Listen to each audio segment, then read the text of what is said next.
Quantum mechanical model. ये वाला बहुत सारा बुक में बहुत कुछ लिखा हुआ है, बहुत सारा स्टडी मटेरियल में बहुत कुछ भी लिखा हुआ है, बट जो एग्जाम में आने आता है वो आप लोग नहीं कर पाते, क्योंकि ये जो क्वांटम मैकेनिकल मॉडल जो प्रोबेबिलिटी करके जो आता है क्वेश्चन, और नॉर्मल क्वांटम नंबर से क्वेश्चन हो जाता है आप लोगों का, बट जो radial probability, angular probability, radial distribution curve जो होता है उससे रिलेटेड करके जो nodal plane, number of nodes, angular nodes, radial nodes, ऐसा जो क्वेश्चन आता है वो क्वेश्चन मैक्सिमम स्टूडेंट गलत करता है, क्योंकि उस थ्योरी का कंप्लीट नॉलेज नहीं रहता है। इसलिए बहुत सारा स्टूडेंट लर्न करके याद रख देता है, कोई भी कुछ मतलब यहाँ से ज्यादा हार्ड क्वेश्चन नहीं आता है, बट जो क्वेश्चन आता है वो आप लोग नहीं कर पाते, ठीक है, क्योंकि ये वाला थोड़ा सा हार्ड लेवल जो आईआईटी और जेईई एडवांस लेवल जो प्रिपरेशन लेता है वही इस पैटर्न से मतलब इस टॉपिक से क्वेश्चन का आंसर कर पाता है। तो ठीक है, तो मैं हम लोग अभी स्टार्ट करूंगा क्वांटम मैकेनिकल मॉडल। मतलब डी ब्रोगली कॉन्सेप्ट से हम लोग क्या देखे थे, इलेक्ट्रॉन का दो कैरेक्टर है, एक है डुअल कैरेक्टर और एक डुअल कैरेक्टर है, एक है वेव कैरेक्टर और एक तो पार्टिकल कैरेक्टर। बोल रहा है de Broglie concept of matter, wave and Heisenberg uncertainty principal. ठीक है, जैसे स्टार्टिंग में हम लोग बोर मॉडल के बाद और दो कॉन्सेप्ट आया है जो एटॉमिक स्ट्रक्चर के बहुत सारा थ्योरी, बहुत सारा नॉलेज को क्लियर करता है, जैसे de Broglie wavelength, Heisenberg uncertainty principle, उससे रिलेट करके बोल रहा है are the landmark in the history of atomic structure. Both of this led the foundation of the probability concept of electron with an atom. ठीक है, probability का main जो basic चीज है, इलेक्ट्रॉन का डेंसिटी कहां पर ज्यादा है वही प्रोबेबिलिटी डेंसिटी होता है, बेसिकल मतलब बेसिक नॉलेज से। बट कॉन्सेप्ट से जो आता है वो आपको जानना पड़ेगा, तब जाके आप लोग इस थ्योरी को अच्छे से क्लियर होगा, तब जाके यहाँ से क्वेश्चन का आंसर आप लोग कर पाएंगे। ठीक है, तो मतलब मेन दो थ्योरी जो आ रहा है, मतलब दो कॉन्सेप्ट, एक है de Broglie concept of matter and wave and Heisenberg uncertainty principal. उसके बाद बोल रहा है on the basis of dual nature of matter and Heisenberg uncertainty principle, Erwin Schrödinger, Austrian physicist, 1926 developed the new branch of science that called of quantum mechanics or wave mechanics and gave a model for atom called the wave mechanical or quantum mechanical model. ठीक है, in this model he visualized electron as the three-dimensional wave in the electronic field of a positive charge nucleus inside the atom. Schrödinger ने क्या बोल रहा है electron जैसे de Broglie wavelength, Heisenberg uncertainty principal, atomic structure के ऊपर में जैसे बोला है, और श्रोडिंजर बोल रहा है इलेक्ट्रॉन का डिस्ट्रीब्यूशन जहां से इलेक्ट्रॉन को आप देख पा रहे हो, visualise electron as the three dimensional wave in the electronic field is of a positive charge nucleus inside the atom. मतलब क्या आ रहा है, बोल रहा है the quantum mechanical study of any system consist, मतलब क्वांटम मैकेनिकल में क्या क्या आएगा, बोल रहा है writing the Schrodinger equation for the system, solving the Schrodinger equation for the meaningful solution, बाद में ये जो meaningful solution of the wave function यही हो जाएगा आपका आइजन फंक्शन। ठीक है, कोई भी मतलब solution of the wave function जिसको हम लोग साई देके डिनोट करेंगे, और उसी का जो सॉल्यूशन होगा वही होगा आपका आइजन फंक्शन। में आ रहा हूँ उसको बारे में। उसके बाद बोल रहा है कॉरेस्पॉन्डिंग एनर्जी, मतलब solving the Schrodinger equation for the meaningful solution of the wave function and the corresponding energy, the meaningful solution of the wave function must follows the condition that is they have the single valued, continuous and finite। ये तीन line से question होता है, assertion reasoning type question, नहीं तो statement 1 statement 2 करके question आता है।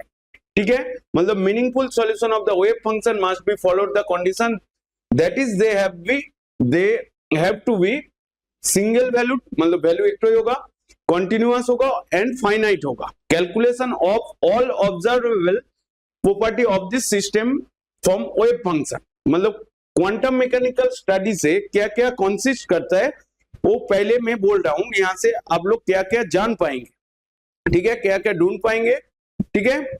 इसके बाद मैं श्रोडिंगर इक्वेशन का डेरिवेशन में नहीं जा रहा हूं, ओनली श्रोडिंगर इक्वेशन को मैं लिख रहा हूं। जैसे डेल्टा साई स्क्वायर, यहां पर साई को क्या बोलता है, वेव फंक्शन, और साई स्क्वायर को क्या बोलता है आपका प्रोबेबिलिटी डेंसिटी, क्या बोलता है, इलेक्ट्रॉन फाइंडिंग और probability finding of the electron. तो जो भी है मैं धीरे धीरे से बोल रहा हूं। तो इक्वेशन जो है श्रोडिंगर इक्वेशन, यहां पर हम लोग ए वाला लिखेंगे। देखिए जस्ट मैं इसका डेरिवेशन में नहीं जा रहा हूं, क्योंकि जो ग्रेजुएशन में पढ़ता है उन लोगों को डेरिवेशन प्रूव करना पड़ता है, बट अब लोग एक एंट्रेंस एग्जाम देंगे तो एंट्रेंस एग्जाम के लिए डेरिवेशन इतना जरूरत नहीं होता है। जैसे एक क्वांटम मैकेनिकल मॉडल है, मतलब क्वांटम मैकेनिक्स अलग से ही एक चैप्टर है, चैप्टर मतलब एक मतलब बहुत बड़ा टॉपिक है।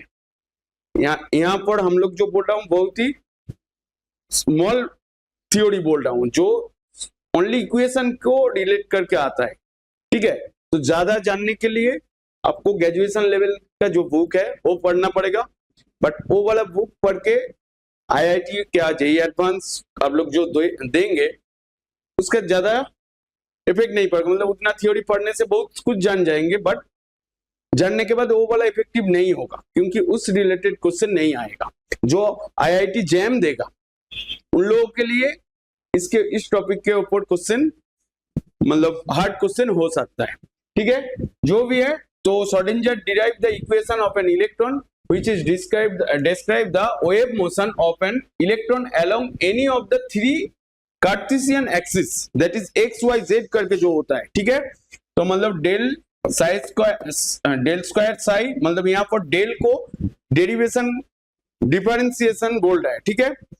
Del x square plus del square psi del y square plus del square psi del z square, मतलब मतलब सेकेंड मतलब वो जो क्या बोलते हैं डिफरेंशिएशन का आपका सेकेंड ऑर्डर जो होता है, ठीक है, 2 डिग्री जो मैथ्स में आप लोग करते हो, 8 पाई स्क्वायर एम, उसके बाद क्या होगा h square E minus v equals to 0, psi equals to 0। ये वाला है आपका पूरा श्रोडिंगर इक्वेशन का, मतलब del square psi by del x square del square psi by del y square del square psi by del z square 8 pi square M by H square E minus B.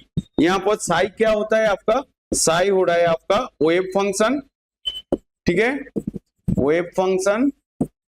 और यहाँ पर x and Y Z जो है वो आपका coordinate है, मतलब Cartesian axis जो है।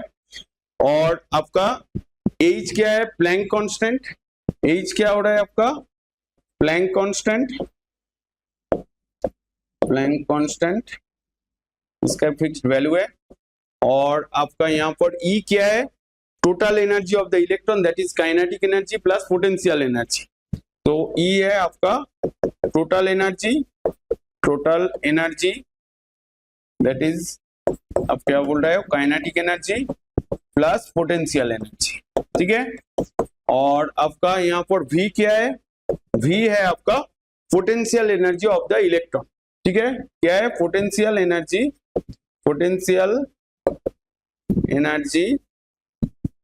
ऑफ इलेक्ट्रॉन, ठीक है।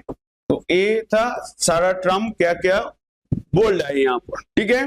तो साई यहाँ पर क्या हो गया आपका वेव फंक्शन हो गया। इस श्रोडिंगर इक्वेशन को ये वाला जो मतलब यहाँ पर जो बोल रहा है ये वाला जो है, यहाँ से हम लोग साई को कॉमन लिया तो क्या आएगा आपका, ये वाला इक्वेशन से साई को कॉमन लिया तो यहाँ पर आपका ए जो डी स्क्वायर मतलब जो डिफरेंशिएशन आ रहा है सेकेंड ऑर्डर का, जो इसको हम लोग डिफरेंशियल व लैप्लासियन ऑपरेटर जो बोलता हूं, तो यहाँ पर हम लोग इसको डेल स्क्वायर लिखेंगे। क्या लिखेंगे, del square psi plus 8 pi square M by H square E minus we psi equals to 0। ठीक है, इसको हम ऐसे लिख पाएंगे। ठीक है, तो यहाँ पर डेल स्क्वायर को हम लोग क्या बोल रहा हूं, डेल स्क्वायर को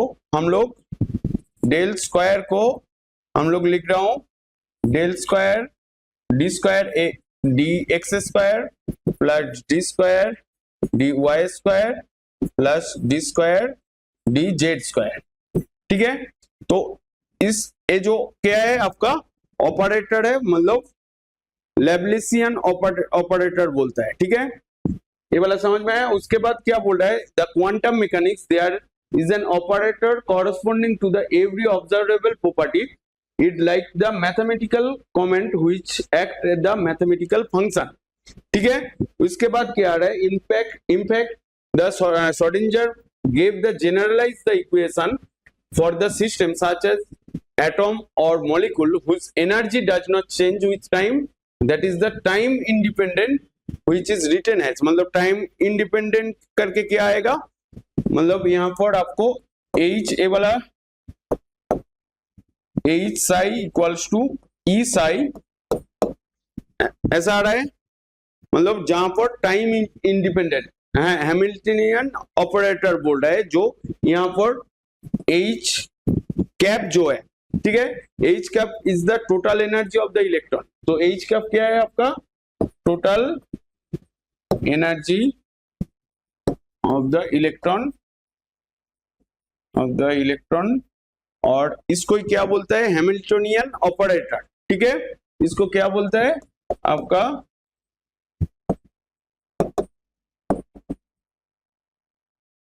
ऑपरेटर।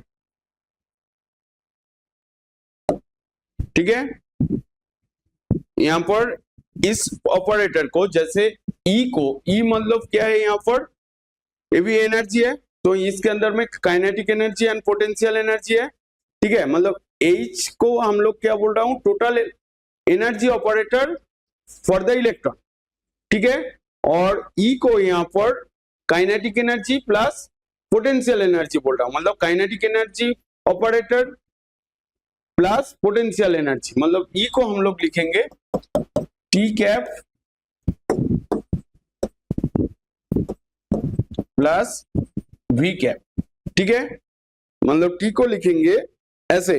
ठीक है, मतलब हैमिल्टनियन ऑपरेटर यहाँ पर ई जैसा ऐसा रहेगा, मतलब ये जो टोटल एनर्जी हो रहा है, मतलब H को हैमिल्टनियन ऑपरेटर को हम लोग T cap plus V cap बोलेंगे, मतलब जो टोटल एनर्जी है।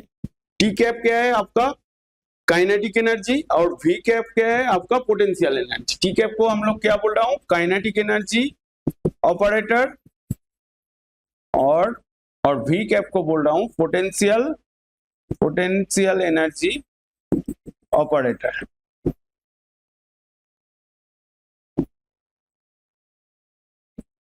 ठीक है, तो मतलब इस इक्वेशन को हम लोग कैसे लिखेंगे, H इक्वल्स टू आपका हो रहा है T cap plus V cap, तो T cap plus V cap psi equals to E psi. ठीक है, इसको हम लोग E इक्वल्स टू यहाँ पर total energy of the system, E को क्या बोल रहा हूं यहाँ पर, E इक्वल्स टू आपका total energy of the system.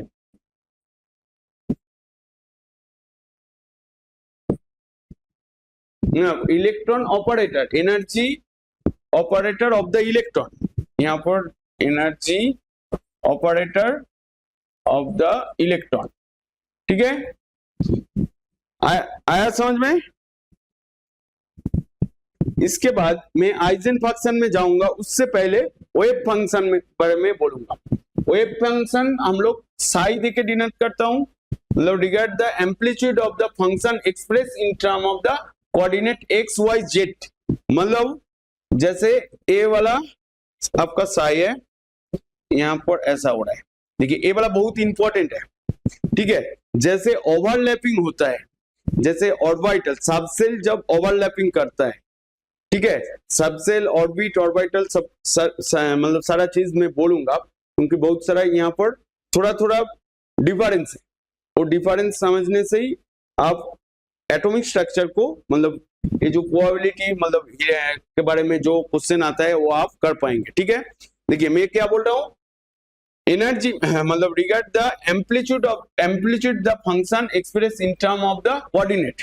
जैसे कोई भी वेव का हम लोग एम्पलीट्यूड कौन सा बोलता था, ए वाला, ठीक है, और यहाँ पर वेव फंक्शन को कैसे regard as the amplitude the function express in term of the coordinate x y Z.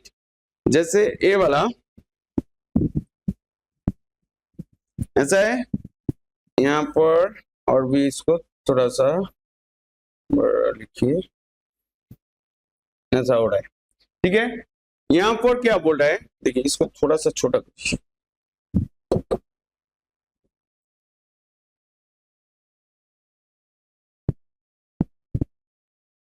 ऐसा है। तो ए वाला पोर्शन मैं थोड़ा सा कलर कर देता हूं आप लोगों को समझने के लिए।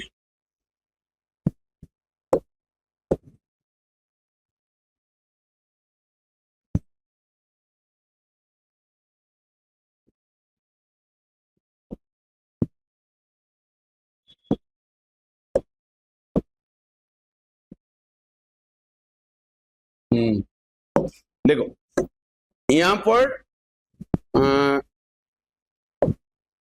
ये दो तो कलर जो येलो कलर कर दिया हूं, यहाँ पर साई क्या है आपका, साई इज पॉजिटिव, और ये जो कलर जहां पर कलर नहीं किया yellow colour, Sai is negative है। ठीक है, तो साई क्या है, यहाँ पर क्या बोला था, जो वेव में कोई भी ए वाला टोटल क्या है वेव लेंथ है, और एम्पलीट्यूड को हम लोग ए वाला डिस्टेंस मतलब ये जो ट्विस्ट एंड ट्रैप जो होता है उसका जो हाइट जो होता है उसको हम लोग एम्पलीट्यूड बोलते थे। Amplitude function that is the ए वाला ही हो रहा है आपका वेव फंक्शन। ठीक है, मतलब साई को ए वाला बोल रहा हूं। यहाँ पर देखिए ये जो ऊपर वाला पोर्शन है, जो अपर पार्ट है वो पॉजिटिव है। ठीक है, वेव फंक्शन वैल्यू में भी यहाँ पर देखिए बोला है द वेव फंक्शन वैल्यू में भी पॉजिटिव और negative depending upon the value of coordinate, it's the comparison with the wave is given. मतलब ऊपर वाला हो रहा है साई पॉजिटिव, यहाँ पर भी हो रहा है Sai is positive, Sai is positive, और यहाँ पर साई इज नेगेटिव, ऐसा है। ठीक है, ये पॉजिटिव नेगेटिव बहुत अच्छे से आपको समझना पड़ेगा, क्योंकि यहां से ही आपका ओवरलैपिंग आएगा। जो इलेक्ट्रॉन का ओवरलैपिंग करके जो बॉन्ड फॉर्मेशन को अच्छे से कर पाएगा, वो केमिकल बॉन्डिंग का बहुत सारा क्वेश्चन बहुत इजीली कर पाएगा। ठीक है, जैसे ये वाला आपका डायग्राम आ गया। उसके बाद देखिए एस ऑर्बिटल, 1s ऑर्बिटल क्या होता है, सर्कुलर होता है ना। एस ऑर्बिटल सर्कुलर होता है क्या, स्फेरिकल होता है? क्या ठीक से बोलिए। नहीं, सर्कुलर मतलब 2D है, स्फेरिकल मतलब 3D है। आया समझ में? तो ये वाला है स्फेरिकल, तो मतलब साई यहाँ पर पॉजिटिव है। ठीक है, क्योंकि देखिए ये वाला जो ऊपर वाला जो येलो कलर करके मैं जो बोला हूं, और यहाँ पर एक तो ही है। ठीक है, ये वाला 1s के लिए है, 2s के लिए ऐसा होगा, दो तो स्फेरिकल, यहाँ पर साई पॉजिटिव है, यहाँ पर भी साई पॉजिटिव है। जैसे ये जो पॉजिटिव नेगेटिव किसके ऊपर डिपेंड करेगा, यहाँ पर depending upon the value of the coordinates. ठीक है, वो कौन सा प्लेन में जा रहा है, एक्स प्लेन में है क्या, वाई प्लेन में क्या, जेड प्लेन में, उसके ऊपर उसका साइन डिपेंड करेगा। ठीक है, तो ए वाला हो गया आपका 2s।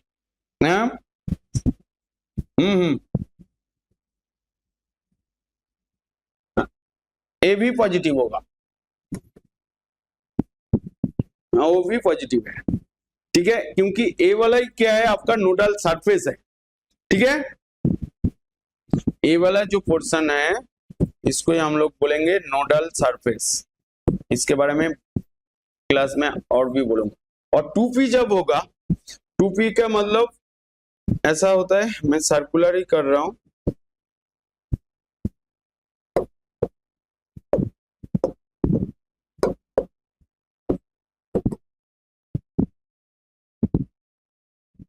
2p जो हो रहा है,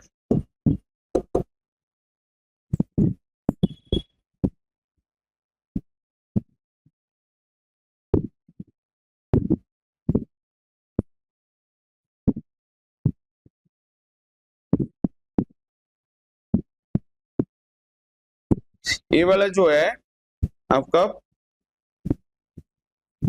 प्लेन दिखा रहा हूं यहाँ पर, ये वाला प्लेन है, ठीक है। हाँ हाँ, ना नहीं नहीं, ये जो एक्स प्लेन वाई प्लेन है ना, एक सेकंड रुकिए, मैं इसको और भी थोड़ा सा बड़ा करने से अच्छा लगता।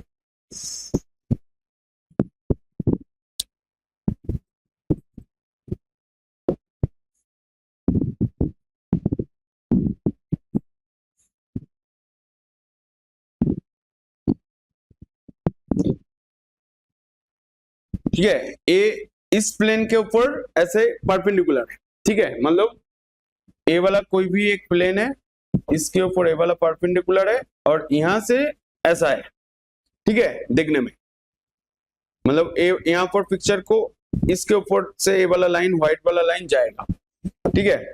तो यहाँ पर देखिए, ए वाला ऊपर वाला पोर्शन, यहाँ पर ए जो एक्स वाई कोऑर्डिनेट जो था, यहाँ पर ऊपर वाला पोर्शन क्या था आपका,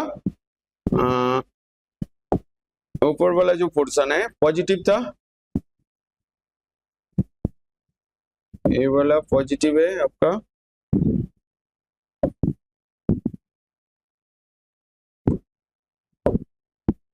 यहाँ पर आपका साई हो रहा है पॉजिटिव और यहाँ पर आपका साई नेगेटिव। तो मतलब ए जो है आपका नोडल प्लेन है, ठीक है, पी ऑर्बिटल के लिए नोडल प्लेन।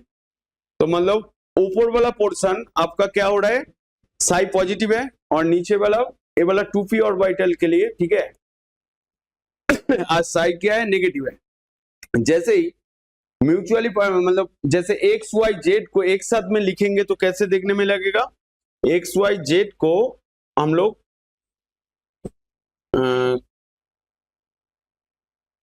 एक साथ में लिखेंगे तो देखने में कैसा लगेगा,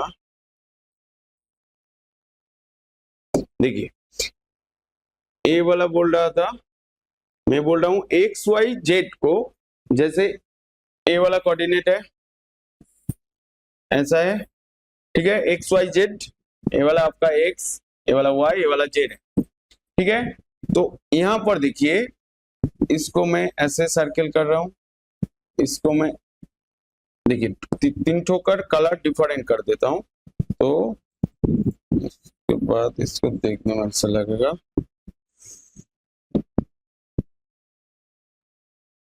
ठीक है। ए वाला व्हाइट है, थोड़ा सा इसको सेम रखना होगा, मैं सेम नहीं रख,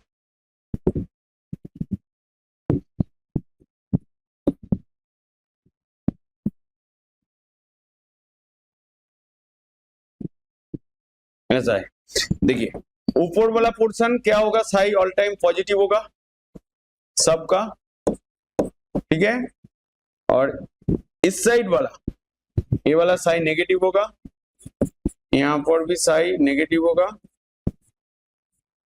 यहाँ पर भी साई नेगेटिव होगा।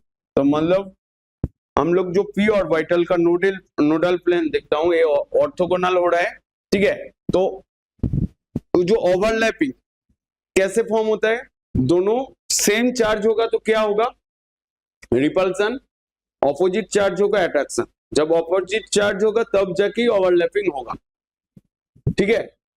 आया है ये पॉजिटिव नेगेटिव के बारे में क्लियर हुआ। उसके बाद आ रहा है आइजन फंक्शन। आइजन फंक्शन क्या है, आपका acceptable solution of the Schrodinger wave equation are called the eigen function. जैसे आइजन फंक्शन के बारे में अब लोग यहाँ पर जो हैमिल्टनियन ऑपरेटर लिख रहा था एच करके, ठीक है, वो वाला याद है ना, मतलब एच साई इक्वल्स टू आपका H psi equals to E psi, H क्या है, देखिए मैं ये जो हैमिल्टनियन ऑपरेटर को जैसे ई साई इक्वल्स टू आपका ई साई हो रहा था, ठीक है, ये वाला था आपका ई साई।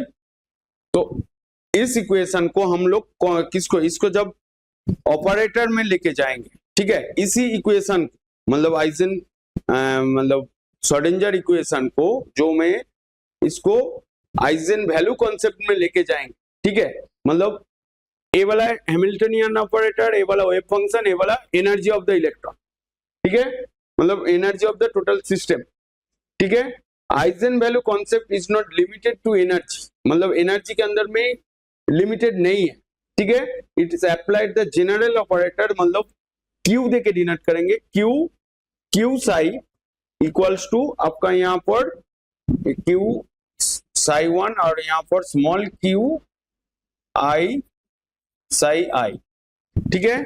यहाँ पर ये जो आई मतलब आइजन मतलब यहाँ पर ई आइजन मतलब यहाँ पर आइजन फंक्शन के बराबर बोल रहा हूँ, तो मतलब यहाँ पर आइजन फंक्शन कौन सा है, ए वाला जो साई आई लिखा हूं, ए वाला हो रहा है आपका आइजन फंक्शन, ठीक है, और ए वाला जो हो रहा है आपका आइजन वैल्यू, ठीक है, आइजन वैल्यू। और ए वाला आप जानते हो क्यू को यहाँ पर क्या बोल रहा हूं, ऑपरेटर। पहले ही मैंने क्या बोला, जो eigen value concept is not limited to energy, मतलब एनर्जी के अंदर में फिक्स नहीं है, आइजन वैल्यू चेंज होगा, मतलब when applied to the general operator. ये वाला मैं कब लिख रहा हूं, जनरल ऑपरेटर के लिए, ठीक है, मतलब eigen function is not the limited in the energy, मतलब form of limited to energy, मतलब एनर्जी के अंदर ओनली एनर्जी रहने से ही आइजन वैल्यू आप कैलकुलेट कर पाएंगे, ऐसा नहीं, दूसरे ऑपरेटर के लिए भी आइजन वैल्यू कैलकुलेट कर पाएंगे, ठीक है। ये वाला क्या है आपका, क्यू क्या है, ऑपरेटर, ठीक है, आया समझ में। तो आइजन, हाँ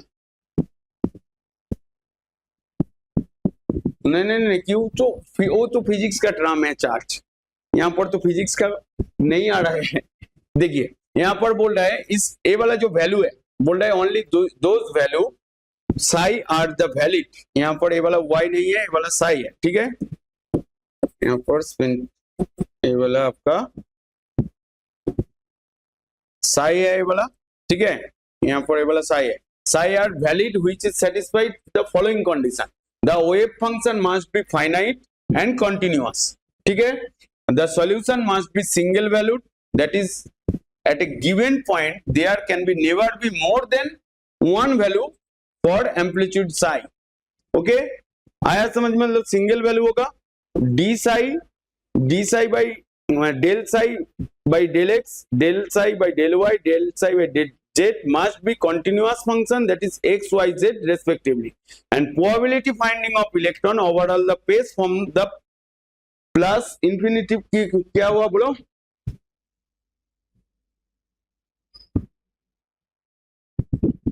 हम्म हम्म हम्म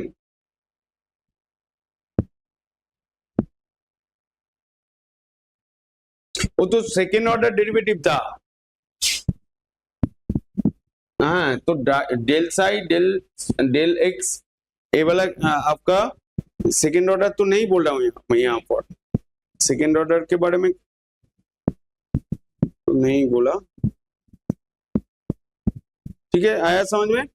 तो उसके बाद ए वाला लाइन बहुत इंपॉर्टेंट है, the probability of the finding electron overall the space from plus infinitive to minus infinitive must be equal to 1, ठीक है, प्लस इंफिनिटिव से all space from plus infinitive to minus infinitive must be equal to 1, ठीक है, आया समझ में। ये वाला था आपका आइजन फंक्शन के बारे में।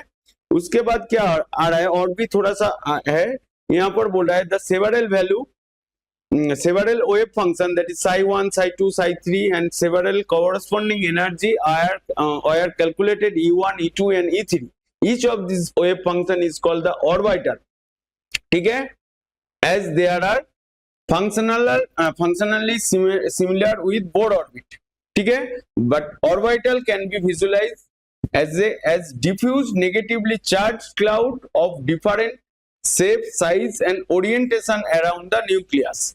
देखिए यहाँ पर क्या बोलना चाहता है, बोल रहा है several wave function that is psi1, psi2 and psi3 और डॉट डॉट करके आ रहा है, और several corresponding energy that is E1, E2 and E3.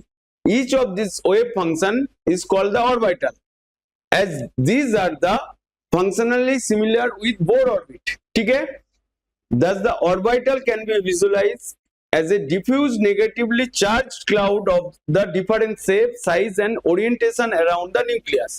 यहाँ पर तीन तो टर्म यूज होता है, जैसे वेव मैकेनिकल मॉडल के ऊपर क्या आता है, यहाँ पर आ रहा है orbit. Orbit is the two dimensional imaginary pace around the nucleus where the probability finding electron is maximum. बहुत इंपॉर्टेंट लाइन है, where the probability of finding electron is maximum. Orbit can be contain 2 to 32 electron variable energy but same family. Orbital क्या है, it is the three dimensional real shape around real pace around the nucleus where the probability finding at a particular electron is maximum. बहुत important line है, finding electron और particular electron दोनों के अंदर में बहुत डिफरेंस है. ठीक है, ऑर्बिट में क्या बोल रहा हूं, probability finding electron is maximum orbit में, और ऑर्बिटल में probability of finding at a particular electron is maximum. ठीक है, orbital can be accommodated maximum 2 electron of exactly equal energy. और सबसेल क्या है, द एग्रीगेशन और ग्रुप ऑफ ऑर्बिटल, मतलब सबसेल को हम लोग क्या बोल रहा हूं, group of orbital exactly equal energy which combine form an orbit and these are the name SPDF. जो इसको हम लोग SPDF ऑर्बिटल बोलता हूं, ये बेसिकली क्या है, आपका सबसेल है. ठीक है, आया समझ में,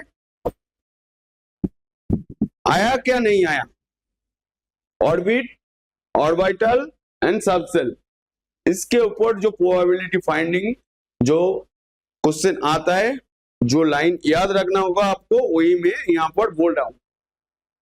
तो देखिए नेक्स्ट क्या टॉपिक है, नेक्स्ट टॉपिक बोल रहा है कुछ इंपॉर्टेंट फीचर्स जो है ये बहुत इंपॉर्टेंट है. ठीक है, यहां से बहुत सारा क्वेश्चन आप कर पाएंगे.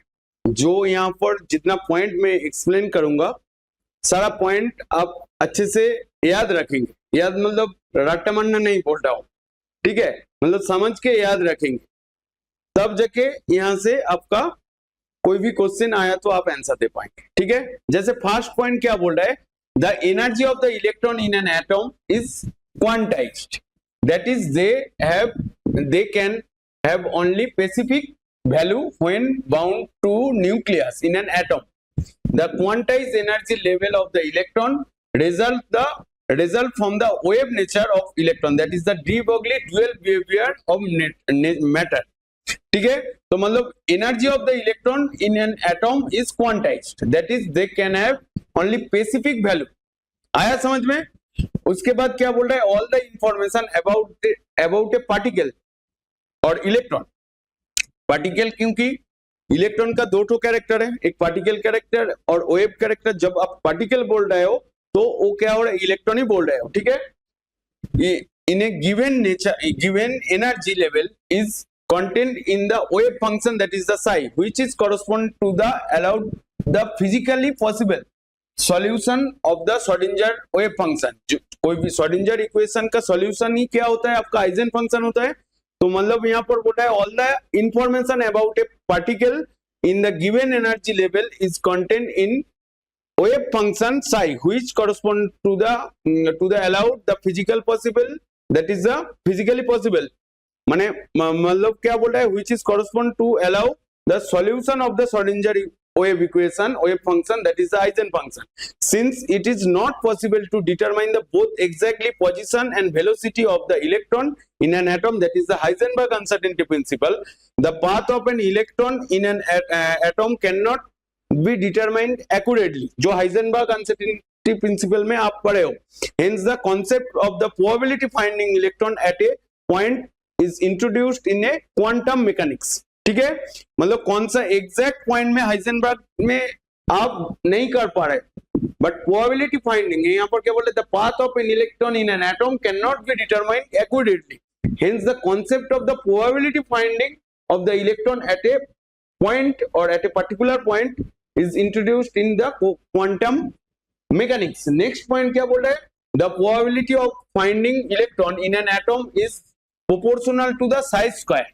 तो साई स्क्वायर को, साई को हम लोग वेव फंक्शन बोल रहा हूं, और साई स्क्वायर को क्या बोल रहा हूं, probability of finding an electron in an atom, that is the square of wave function is known as the probability density. ठीक है, it is always has a positive value. ठीक है, ये भी एक क्वेश्चन है। ठीक है, it is always has a positive value and the value at the different point at in atom correspond to the region around the nucleus where the electron most likely to be found। आया समझ में? तो साई क्या होता है और Sai square क्या होता है, बहुत सारा बुक में आप देखेंगे साई का सिग्निफिकेंस बोला है, साई स्क्वायर का सिग्निफिकेंस भी बोला है। ठीक है, मैं पहले साई का बोला, उसके बाद साई स्क्वायर का बोल रहा हूं। ठीक है, तो the probability of an finding an electron in an atom is proportional to the square of the psi, मतलब psi square हो रहा है, that is the square of wave function is known as the probability density। It is always has a positive value and the value of different point in an atom correspond to the region around the nucleus where the electron most likely to be found। उसके बाद क्या बोल रहा है, the wave function and its psi square, मतलब probability finding of an electron have the value for all location above the nucleus। for hydrogen atom psi square is large near the nucleus and the decrease with increase in the density distance, sorry, decreases with increase in distance away from the nucleus। this is indicate that the probability of finding the electron is the maximum near the nucleus and decrease as the distance from the nucleus increases। ठीक है, the value becomes extremely small with increasing distance but no point it becomes zero।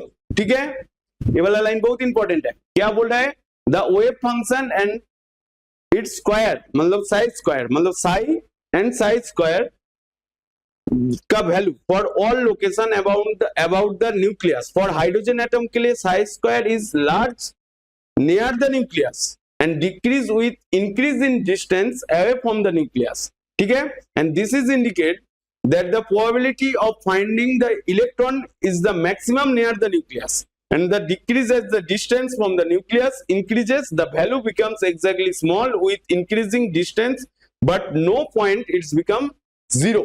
Okay, आया समझ में? Next point क्या बोल रहे हैं, the value the wave function that is the Sai obtained by solving the Schrodinger equation for an electron in N atom corresponding to the atomic orbital। since the equation can have many solutions, there are the various possible wave function for psi for an electron and hence many possible atomic orbital। this orbital form the basic of the electronic structure of atom। each orbital has the definite energy and can accommodate 2 electron। that is यहाँ से बहुत सारा formula आ रहा है, rules आ रहा है, जैसे Pauli exclusion principle, Hund's rule, उसके बाद अबव प्रिंसिपल के बारे में भी इस साइड से आ रहा है। क्या बोल रहा है, that is the wave function obtained by solving the Schrodinger equation for an electron in an atom correspond to the atomic orbital। since the equation can have many solutions, there are the various possible wave function psi for an electron and hence many possible atomic orbital। this orbital form the basis of the electronic structure of atom, that is the above principle, and each orbital has the definite energy and can accommodate 2 electron, that is the Pauli exclusion principle। okay, आया समझ में? और Hund's rule भी इसके बारे में यहां से ही आएगा बाद में। उसके बाद बोल रहा है in multi electron atom the electron are यहाँ पर इलेक्ट्रॉन आर, यहाँ पर इस वाला स्पेलिंग तो मिस्टेक है शायद,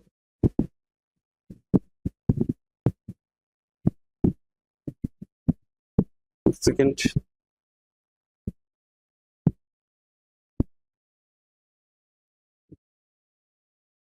यहाँ पर देखिए in multi electron atom the electron field होगा, यहाँ पर field in various orbital in increasing order of energy. For the given type of atom, there are the number of solution of the wave equation which is acceptable, and each orbital may be described the uniquely by set of three quantum number, that is the principal quantum number n, l azimuthal quantum number और ml that is the magnetic quantum number. ठीक है, तो क्या बोल रहा है, multi electron atom, the electron are filled in various orbital in increasing order of energy. For the given type of atom, there are a number of solutions to the wave equation which are acceptable and each orbital may be described. मतलब यहाँ से आपका quantum mechanical से आपका principal quantum number आ रहा है, azimuthal quantum number आ रहा है, मैग्नेटिक क्वांटम आ रहा है जो एक्सेप्टेबल वैल्यू है. क्या बोल रहे हैं, equation which are acceptable and each orbital में बी डिस्क्राइब यूनिकली. ठीक है, a node is defined as a point where the probability finding electron is zero. a node क्या होता है, देखिए node is the defined as the point where the probability of finding an electron is zero. It is plane where the probability finding of electron is zero. देखिए node क्या होता है, जहां पर probability finding electron zero होगा, और plane के बारे में जब आएगा probability of finding electron is zero. जैसे ये वाला p ऑर्बिटल में इस पोजीशन को बोल रहा हूं नोडल प्लेन और नोडल पॉइंट, और s ऑर्बिटल और 2s ऑर्बिटल. ठीक है, तो 2s ऑर्बिटल में यहां पर बोल रहा हूं आपका नोडल प्लेन ए वाला. ठीक है, क्योंकि यहां पर इलेक्ट्रॉन कम है. इलेक्ट्रॉन कहां पर है, इलेक्ट्रॉन क्लाउड जैसा रहता है, यहां पर इलेक्ट्रॉन का डेंसिटी ज्यादा है, यहां पर इलेक्ट्रॉन का प्रोबेबिलिटी ज्यादा है, और इस पॉइंट में इलेक्ट्रॉन कम है. क्योंकि इस पॉइंट में आपने क्या देखा था, पॉजिटिव नेगेटिव के बारे में देखा था. तो इसके यहां पर क्या बोल रहे हैं, देखिए द नोड क्या होता है, node is defined as a point where the probability of finding electron is zero. जहां पर प्रोबेबिलिटी मतलब साई स्क्वायर का वैल्यू जीरो होगा, वो वाला पॉइंट क्या होगा आपका नोड. और जिस पॉइंट में, जिस प्लेन में साई स्क्वायर का वैल्यू मतलब प्रोबेबिलिटी फाइंडिंग ऑफ इलेक्ट्रॉन का वैल्यू जीरो होगा, वहां पर ही क्या होगा, नोडल प्लेन होगा. उस प्लेन को हम लोग बोलेंगे नोडल प्लेन. फिर से मैं बोल रहा हूं, देखिए node is a defined where the probability finding electron is zero and it's plane where the probability finding electron is zero. मतलब क्या हो रहा है, नोड कहां पर कौन सा पॉइंट में होगा, जहां जिस पॉइंट में आपका probability finding electron that is the psi square का वैल्यू जीरो होगा. नोडल प्लेन क्या होगा, जहां पर जिस प्लेन में probability finding of electron that is the psi square का वैल्यू जीरो होगा. ठीक है, आया समझ में, इसके बारे में मैं आऊंगा बाद में. ठीक है, there is known as the nodal plane. It is surface at which the probability finding electron is zero, then it is known as the nodal surface and the value of the psi square will be zero at any node. आया समझ में, बहुत important line है node के बारे में, जो NEET में यहां से क्वेश्चन पूछ सकता है आपको. ठीक है, देख यहां पर क्या है, उसके बाद बोल रहा है radial and angular wave function. ये भी बहुत इंपॉर्टेंट है. ठीक है, यहां पर पहले मैं इसका एक डायग्राम, 3 डायमेंशनल डायग्राम ड्रॉ करूंगा. ठीक है, उसके बाद इसका बोलूंगा. यहां पर क्या बोल रहा है, the Schrodinger equation can be solved completely for hydrogen atom for related ion which have only one electron such as helium or lithium, मतलब helium positive और lithium 2 positive. For other atom only approximate solution can be obtained. ठीक है, जहां पर एक तो electron रहेगा वहां पर Schrodinger इक्वेशन को आप कंप्लीटली कैलकुलेट कर पाएंगे. ठीक है, मतलब डेफिनेट सॉल्यूशन निकलेगा. बट जैसे ही 2 टो 3 टो 4 टो इलेक्ट्रॉन आ जाएगा, वहां पर श्रोडिंगर इक्वेशन का सॉल्यूशन अप्रोक्सीमेट वैल्यू आएगा. ठीक है, आप एग्जैक्टली कैलकुलेट नहीं कर पाएंगे. ठीक है, इसके बाद हम लोग जो रिलेशन में बोलूंगा, पोलर कोऑर्डिनेट. पोलर कोऑर्डिनेट क्या होता है पता है आप लोग को, जो आर थीटा और किसको क्या बोलता है, आर थीटा और फाई बोलता है ना, साई बोलता है.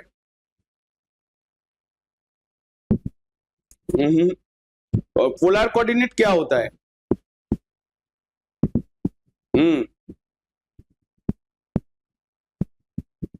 ना ना, कार्टेशियन कोऑर्डिनेट तो हुआ, ठीक है। और कार्टेशियन कोऑर्डिनेट क्या होता है? X y z. और मैं बोल रहा हूं पोलर कोऑर्डिनेट क्या होगा? जो थीटा आर करके डिनोट होता है और फाई करके डिनोट होता है। मतलब देखिए यहां पर मैं पहले इसका डायग्राम ड्रॉ कर रहा हूं।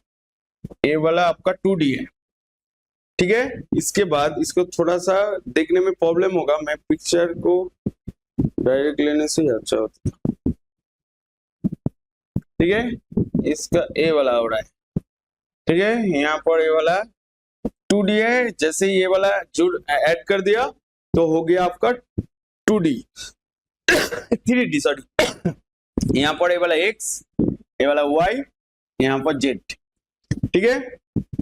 और इसके साथ आपका ये जो पॉइंट है, ए पॉइंट, यहाँ पर x y z, ठीक है। इस पॉइंट से आप ए वाला ड्रॉ कर रहा हूं मैं, ये वाला है। इस पॉइंट के रिस्पेक्ट में हम लोग बोलेंगे, ठीक है। ए वाला आपका हो रहा है जो एंगल, जो एक्स वाई प्लेन में 3D में अच्छे से समझेंगे, ए वाला हो रहा है आपका थीटा। और उसके बाद इसका ए वाला जब जो प्लेन से एंगल करेगा, जो मैं इसको पहले ऐसे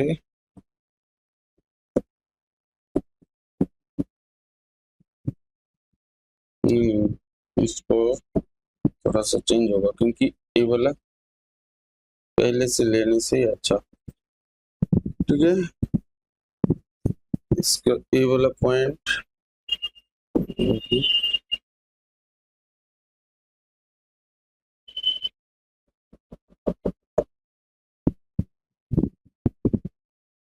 डायग्राम को थोड़ा सा मैं जो बना रहा हूं आपका बुक में मिलेगा, ठीक है। कोई कोई बुक में मिलेगा और कोई कोई बुक में नहीं मिलेगा। कॉमन बुक से आपको देखने को नहीं मिलेगा। नेक्स्ट टाइम ये जो बोलूंगा इस डायग्राम को पहले से रेडी करके रखना।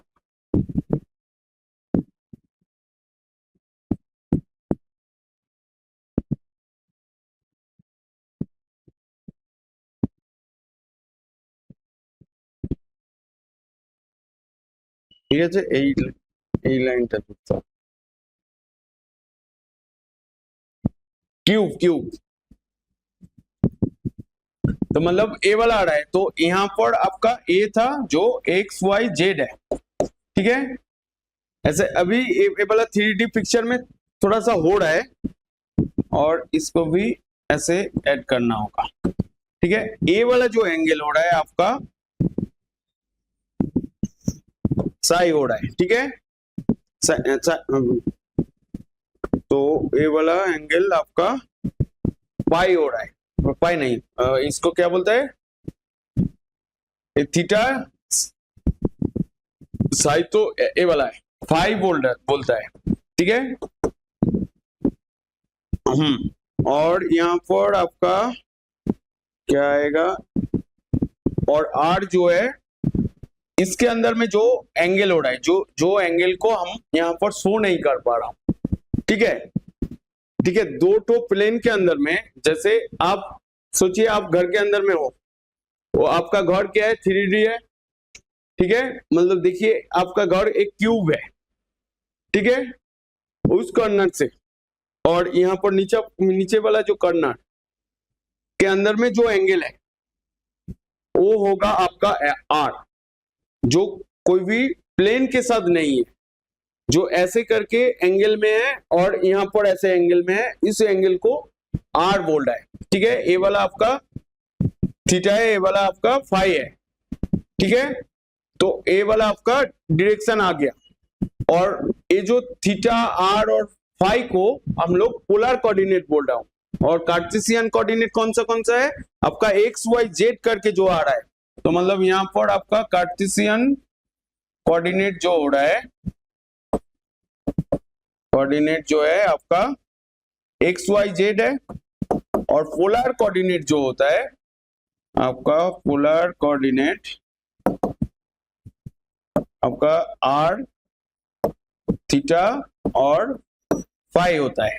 ठीक है, तो इसके बाद श्रोडिंगर इक्वेशन को हम लोग कैसे लिखेंगे, ये जो relation between Cartesian and polar coordinate का ये वाला रिलेशन है। ठीक है, यहाँ पर जेड जो है, जेड को ये वाला जो जेड है, जेड ऊपर में जो जेड है, इस लाइन को जैसे ही पोलर कोऑर्डिनेट से मैच करेंगे तो यहाँ पर हो जाएगा आपका आर कॉस थीटा। ठीक है, और y क्या हो जाएगा आपका r sine theta and sine phi, r sine theta and sine phi.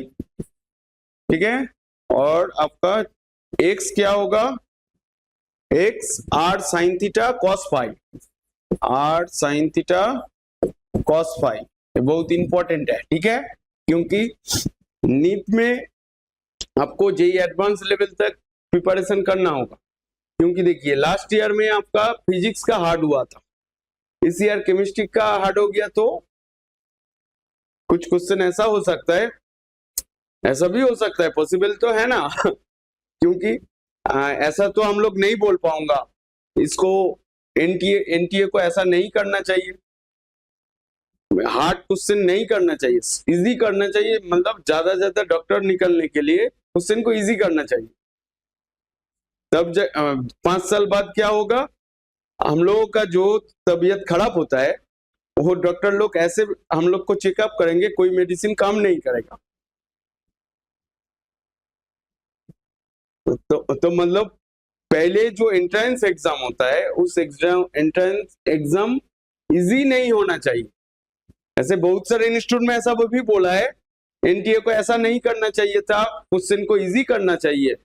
अरे क्यों इजी करेगा, कुछ तो लिमिट रहना चाहिए, क्योंकि उन लोग को गवर्नमेंट पैसा देके गवर्नमेंट कॉलेज में उसको डॉक्टर बनाएगा, तो वहां पर चांस मिलने के लिए क्वेश्चन तो लेवल ऑफ क्वेश्चन होना चाहिए ना।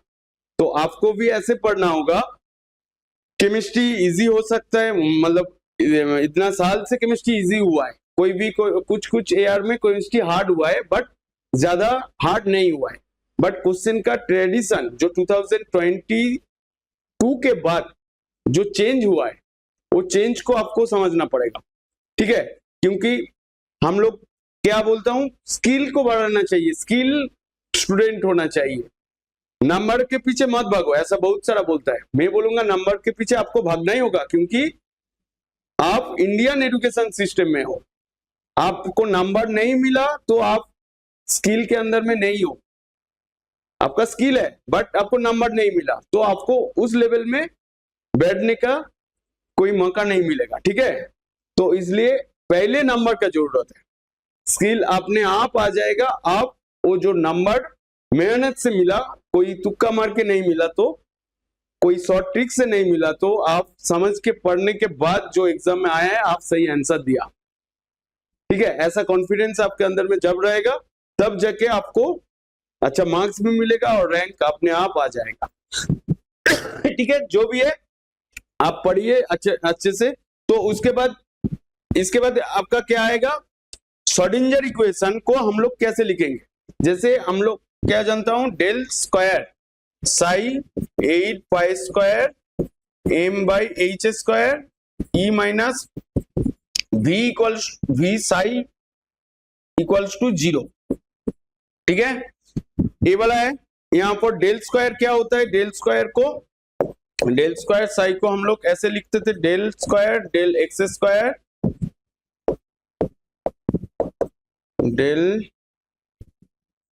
Del y square del z square, यहाँ पर साई। ठीक है, तो इस साई को हम लोग मतलब ये जो लिखा, मतलब डेल स्क्वायर साई को पोलर कोऑर्डिनेट में लिखेंगे तो कैसा लगेगा,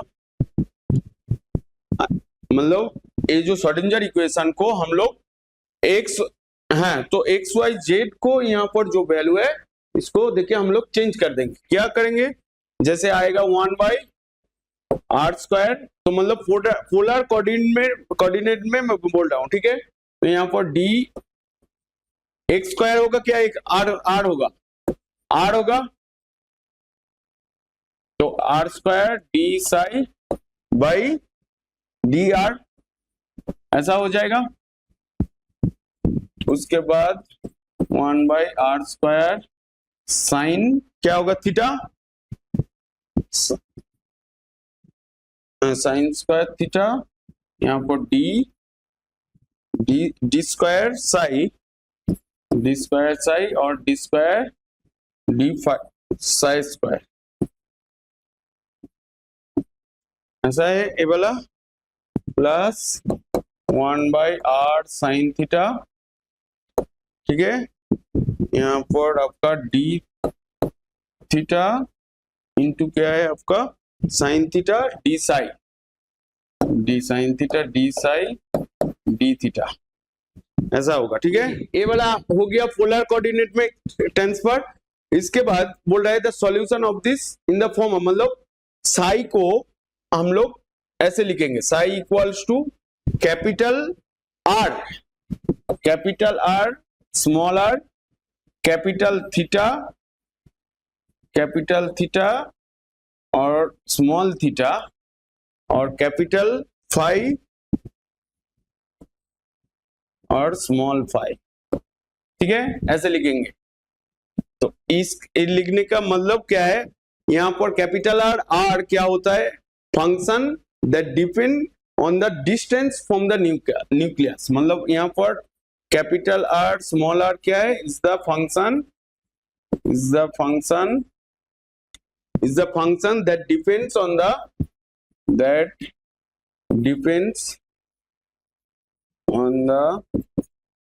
distance between the nucleus, distance from the nucleus,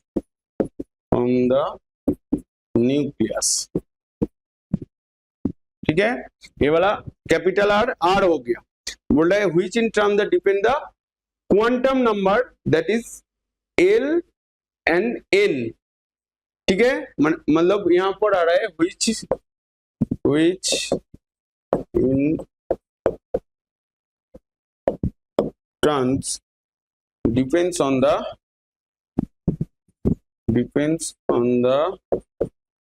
quantum number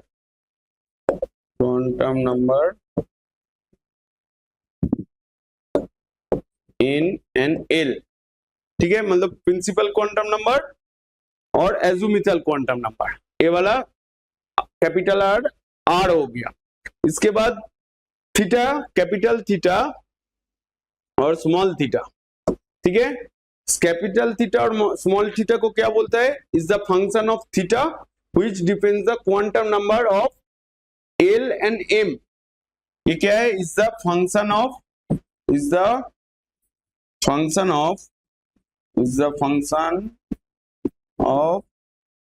theta, ठीक है। किसके ऊपर डिपेंड करता है, which is depends on the quantum number, which is depends on the quantum number that is L and M, ठीक है, azimuthal quantum number and magnetic quantum number, और capital phi और स्मॉल फाई के अंदर में क्या है, is the function of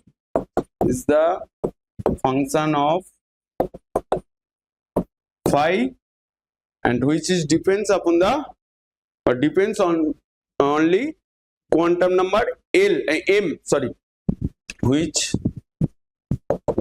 is depends on the depends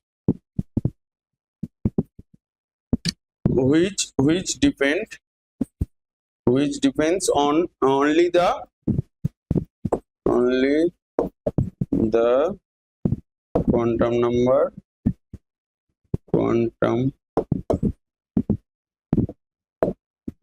quantum number m, ठीक है, which depends only the quantum number m के ऊपर डिपेंड करेगा, ठीक है, depends on the only quantum number, ठीक है, जो भी है आप लिखिए, ठीक है, मतलब किसके ऊपर डिपेंड कर रहा है वो इंपॉर्टेंट है, ठीक है, मतलब क्या आ रहा है, इस साई को हम लोग क्या लिख पाएंगे ऐसे, psi equals to R, capital R, R ये वाला क्या हो जाएगा आपका एन एल, ठीक है, और एक तो थीटा को हम लोग मतलब इसके बाद एंगुलर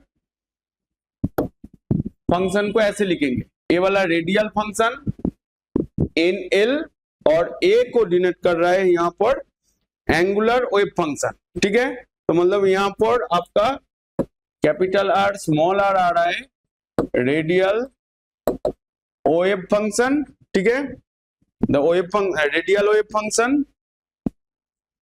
रेडियल वेव फंक्शन, ठीक है, और ए जो आ रहा है मतलब यहाँ पर ए एम एल, इसको हम लोग बोल रहा हूं angular, total angular wave function, total angular wave function, ठीक है, तो देखिए कैपिटल आर स्मॉल आर जिसको हम लोग रेडियल फंक्शन बोल रहा हूं, ये किसके ऊपर डिपेंड करेगा, ओनली एन और एल, मतलब it depends on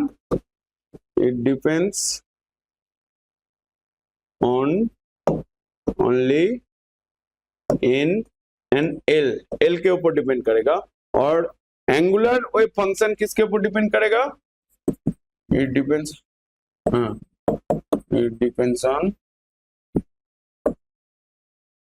m and l, ये याद रखना होगा, ठीक है, यहां से क्वेश्चन पूछ सकता है। उसके बाद क्या है आपका रेडियल डिस्ट्रीब्यूशन कर्व, ठीक है, रेडियल डिस्ट्रीब्यूशन कर्व जो ड्रॉ करने के लिए, जैसे साई इक्वल्स टू आपका क्या हो रहा है, जब कैपिटल आर स्मॉल आर होगा वो क्या हो जाएगा रेडियल वेव फंक्शन, जब साई स्क्वायर क्या होगा, जैसे मैं यहाँ पर लिख रहा हूं, देखिए साई इक्वल्स टू आपका कैपिटल आर स्मॉल आर हो गया, तो ये वाला आपका रेडियल वेव फंक्शन हो रहा है, ठीक है, और साइज स्क्वायर जब लिख रहा हूं आर स्क्वायर स्मॉल आर, ऐसा ये वाला हो रहा है रेडियल प्रोबेबिलिटी डेंसिटी, क्या हो रहा है आपका रेडियल प्रोबेबिलिटी डेंसिटी, ठीक है, और pi square psi square 4 pi are square D R, इसका डेरिवेशन में बोलूंगा, ठीक है, जरूरत है यहाँ पर, इसके बाद इसका R square small R R 4 पाई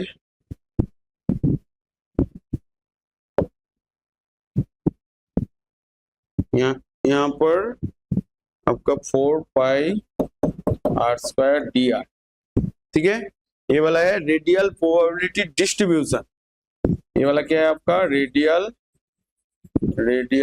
प्रोबेबिलिटी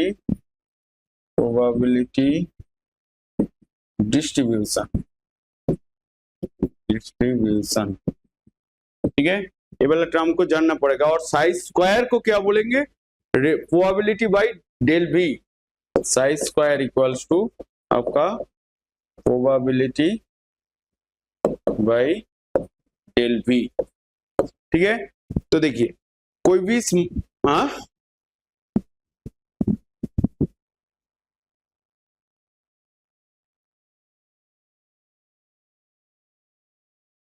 कुछ नहीं, जस्ट डिस्ट्रीब्यूशन कर्व को ड्रॉ करने के लिए बोल रहा हूं,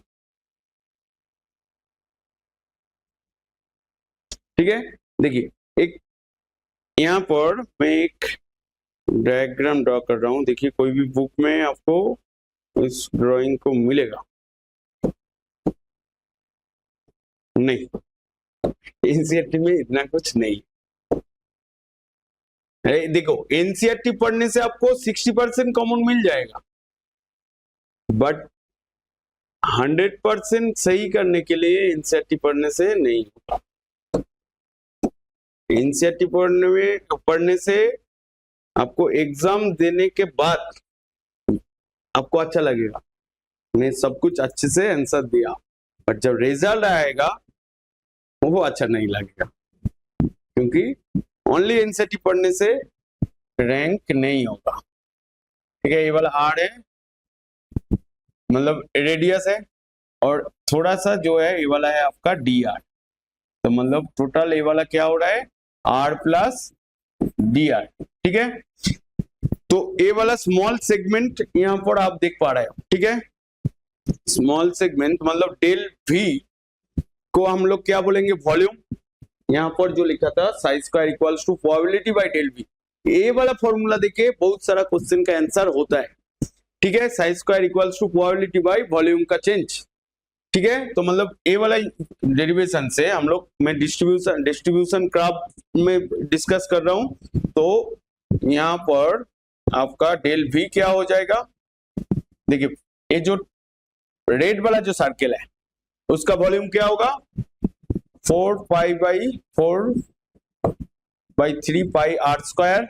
यहाँ पर आर क्या है आपका, आर प्लस डी आर का होल क्यूब।